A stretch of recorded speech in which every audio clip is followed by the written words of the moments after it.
Hi hello నమస్తే welcome to LP news. నేను తడి రాజశేఖర్. మెట్పల్లి ఆర్బీ రెస్టారెంట్లో బిర్యానీలో ప్లాస్టిక్ వచ్చిందని వినియోగదారుడు చేసిన ఆరోపణపై ప్రసారమైన ఎల్పీ న్యూస్ కథనానికి ఫుడ్ సేఫ్టీ శాఖ స్పందించింది. జగిత్యాల జిల్లా మెట్పల్లి పట్టణంలోని ఆర్బీ రెస్టారెంట్లో బిర్యానీలో ప్లాస్టిక్ ముక్క కనిపించిందని కరుణాకర్ అనే వినియోగదారుడు ఫుడ్ సేఫ్టీ అధికారులకు ఫిర్యాదు చేశారు. ఈ ఫిర్యాదు మేరకు ఫుడ్ ఇన్స్పెక్టర్ అనుష ఆధ్వర్యంలో అధికారులు రెస్టారెంట్లో తనిఖీలు నిర్వహించారు.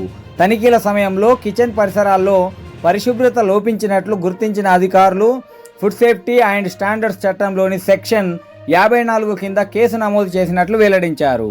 అలాగే గతంలో కూడా ఇదే రెస్టారెంట్కు సంబంధించి పలు ఫిర్యాదులు అందిన నేపథ్యంలో తదుపరి చర్యల కోసం యాజమాన్యానికి నోటీసులు జారీ చేసినట్లు ఫుడ్ ఇన్స్పెక్టర్ అనుష తెలిపారు.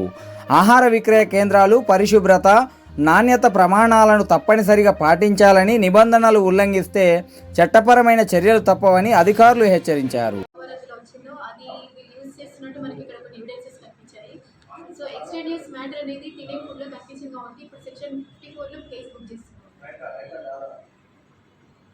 తక్కిలు అనేవి సీక్రెట్గా ఉంటాయి, అంటే వీళ్ళు సడన్గా ఉంటాయి. ముందే చెప్తే ఇక్కడ వాళ్ళు అలర్ట్ అయిన తర్వాత ఏమన్నా మ్యానిపులేషన్ చేస్తారని మేము సడన్ ఇన్స్పెక్షన్స్ చేస్తాము. ఒకటి ఏంటంటే మేము రెగ్యులర్ చేసే ఇన్స్పెక్షన్స్ అన్ని మేము కమిషనర్ గారికి ఇన్ఫర్మేషన్ ఇస్తూ ఉంటాము. ఒక మీడియా వాళ్ళకి ఇన్ఫర్మేషన్ అనేది లేదు.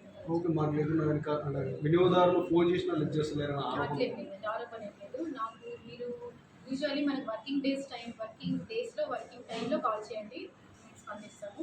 ఒకవేళ ఎమర్జెన్సీ ఎప్పుడైనా నైట్ కాల్ చేసినా మాత్రం వర్కింగ్ అవర్స్ కాదు కాబట్టి మెసేజ్ అయినా చేయండి. లేదండి, మనకి ఇప్పుడు టౌన్లో ప్రత్యేకంగా జగిత్యాల టౌన్ అయినా కానీ, కోరిడ్లో అయినా కానీ, మెట్పల్లిలో ఖచ్చితంగా మాకు ఇన్స్పెక్షన్స్ చేయాల్సి ఉంటుంది. మేము చేస్తున్నాం. శాంపుల్స్ సేకరిస్తామండి. శాంపుల్స్లో మనం ఖచ్చితంగా ప్రోడక్ట్స్ని శాంప్లింగ్కి ల్యాబ్కి మెటర్బయాటిక్ పంపిస్తాము. దాంట్లో మనకు వచ్చిన రిపోర్ట్ ద్వారా యాక్షన్ తీసుకుంటాము. కానీ ఇలాంటి కేసెస్ ఎప్పుడైతే కంప్లైంట్ అక్కడ తింటుండగానే ఒక ప్రత్యక్షంగా అయింది కాబట్టి ఇమీడియట్ చర్యలు తీసుకుంటాము. అదే అండి, ఇప్పుడు సెక్షన్ 54 కింద మేము ఇక్కడ పైన కేసు బుక్ చేసాము. దాన్ని ఫర్దర్గా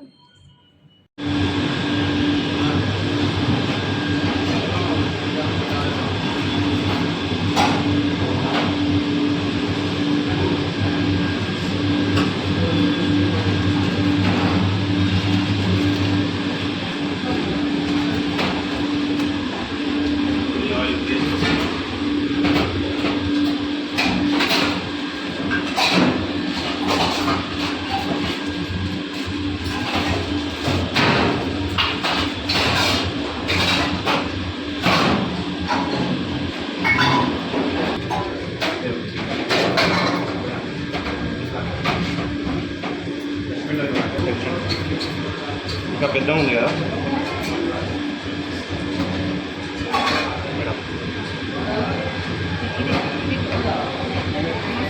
అదే మసాలా అన్నం